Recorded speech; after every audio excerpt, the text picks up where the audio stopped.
Alright, welcome back to the channel. Got a little bit of an update going on for the Hop Build. Actually, it's a lot more than a little bit of an upgrade, but I mean, it's not that big, but you'll see once I break it down. Basically, what I've done is, big thing is I've switched over to LiPO. I've gone ahead and installed the 1080 Hobby Wing Quick Run, dope ass ESC. That's the brush setup on the original motor. The combination is absolutely stellar. They work great together. Got the SMC 3S battery up in there. This is a company that's making some waves in the drag race scene. These are great batteries. And I figured if I'm going to get a 3S that wants to pull power, that's the battery to get. So we got the SMC 5200 Mod DV Extreme. This is a 135C battery. I mean, it's a good one. This thing's should bang pretty hard. Well, I mean, I'll tell you straight up, it does. All my testing so far is it bangs hard as fuck. I also have the SA33 in there instead of the reef servo, and I've changed out the steering servo for the AGFRC. What's the one I put in there? The A35 BHM. What was that? Anyways, so yeah, as you already knew last time, we already had the AGF servos in the back. Those ones are the A81 BHP. And I've also got the Castle BEC in there. So we got the Castle BEC giving us the power. We got the AGFRC servos, and oh yeah, it's actually the whole RC is powered by AGFRC servos. Ain't that something? So with that, I'm basically bringing it up one step at a time.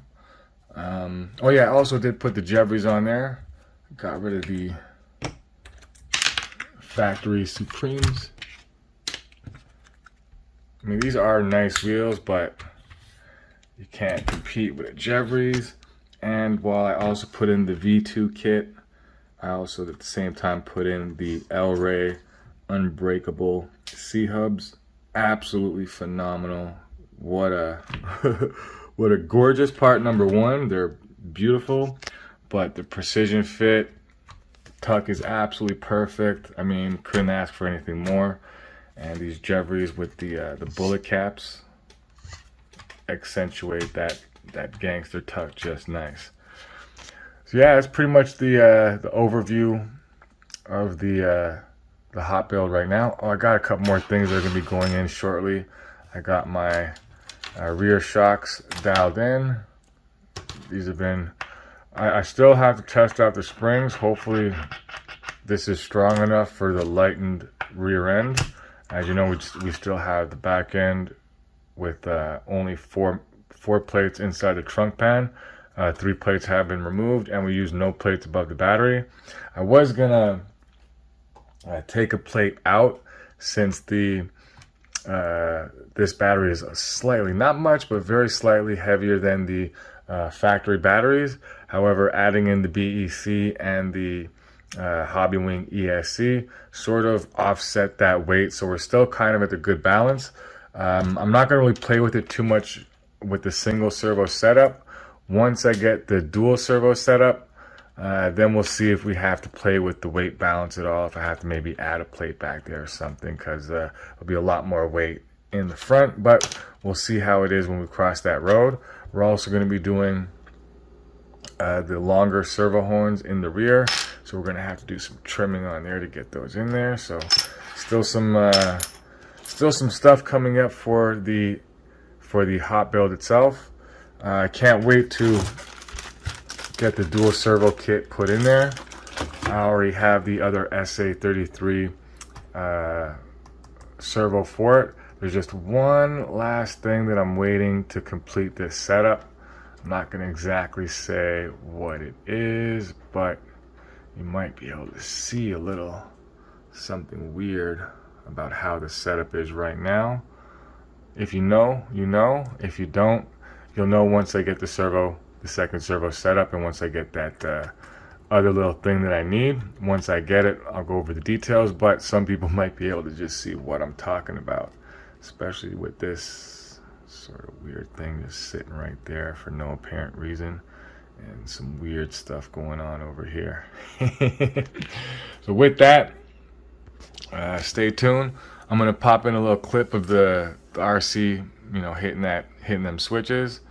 But yeah, everything seems to be working really good. She's banging, hitting that bumper pretty hard. Very impressed with the SA33. You know, it's not stamped in yet.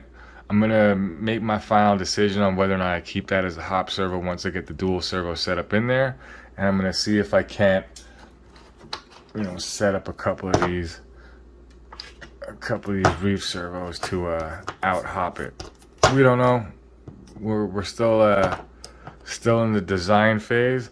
But I'm gonna tell you, man, I'm really impressed with those SA33s as a hop servo, man. They definitely are performing way better than I expected. I never even got those as a hop servo. Those were always meant to go in the rear. But they're proving to be the best servo that I have bought so far out of all these freaking servos as a hop servo. The only one that seems to pop a little more than the Reef 300. So we're gonna have to get some proper testing in there and see how that goes. But for now, it's just been a little quick overview, show you where I'm at with the Hop Build, show you what's going on, and yeah.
figured I'd also give an update, excuse me, on the servo test rig. So I really like the idea of running the servos off the BEC that was inside my Monte Carlo or 64, can't remember which one I did it off of. So what I did was I went ahead and got a BEC and just wired the connector directly to the BEC. So this way I can use this BEC to regulate voltage directly into the servo using a receiver elimination circuit. So what I'm basically going to be doing is using this BEC to power the servo on the test rig, and I'm going to use this receiver battery to power the controller. So the only thing that will be coming from this unit here in this circuit is going to be the signal to the servo. The servo is going to be powered directly from the BEC with voltage regulated, and I think 10 amps or 12 amps limit, so it's definitely got all the amp range that it's going to need. And it'll be directly off the battery. Not this one here, but a 3S. This is just as an example. I'm just going to show you what I mean here.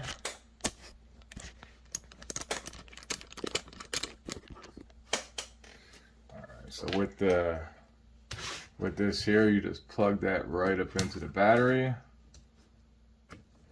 And that basically makes the BEC go live. And now with this, I can basically power either the servo directly, or I can power this unit here. And with that, I mean, I can run any servo off of it, either through the circuit on the controller. But what I plan to do is, I plan to use the BEC to power the servo directly, and I'm going to use this battery receiver pack here to power the controller the same way. So basically I'm just going to isolate the control unit circuit from the circuit that's going to be powering the actual servo itself. So I mean, at the end of the day, this is a better representation of how these servos are going to be used in the real world versus on a power supply unit that's plugged into the wall that has, you know, a voltage setting and so forth. So this is going to be, in my opinion, a better setup for my rig. Just didn't want y'all thinking I was slacking on this. I do think that I made a mistake in how I did my testing before. So I'm just trying to improve how I have my test rig set up, and for how I'm going to redo the test on the Reefs and the RS 400. I'm also going to, I mean, I wasn't going to include it originally, but I'm going to do a hop switch test nonetheless, where I'm actually using the momentum of the hit to get that maximum power, using the torque spec and the momentum together to give me the best reading that I can on the scale. The reason I'm doing that is because that's what we're basically going to be doing. We're going to be hitting that hop switch, so we're going to be using that combination of speed and torque. So that's kind of going to be like a dyno hit for like the horsepower numbers, the combination of the speed and the torque to give us that power put to work type thing. So I'm going to be running those tests again, although I will be isolated, and I will include the actual testing of one of the servos at least, to show how it is in a lab environment. But this is not a lab environment. This is going to be a real world, more of like a field test, so it might not be to everybody's liking, but at the end of the day, it is what it is. So with that, stay tuned for more servo tests. I have been running through a lot of servos, as you can see here. Man's got servos up the yin yang, and all these are the ones that are not even in my RCs. I've got 3 different low riders, all with a buttload of servos each. So stay tuned. And yeah, we're going to see how this new setup works out. I think this is a great way for me to power my servo directly. I just need to get that eliminator circuit so I can still get the signal from the controller off of a different circuit. See what we got coming up. So stay tuned. Keep your eye on the channel. I got more stuff coming, more stuff getting done to the RC as it comes in. The next step I think is going to be the body. I do have a 64 clear body to get painted. I'm going to do a convertible conversion on that. So yeah, we got that. That's probably going to be done over the next week. So stay tuned. Keep your eyes open. There'll be a lot more coming up for this build here, and it's sure to, you know, to turn some heads when it hits that bumper hard, over and over and over and over and over. With that, thanks for watching, and have yourself a good night.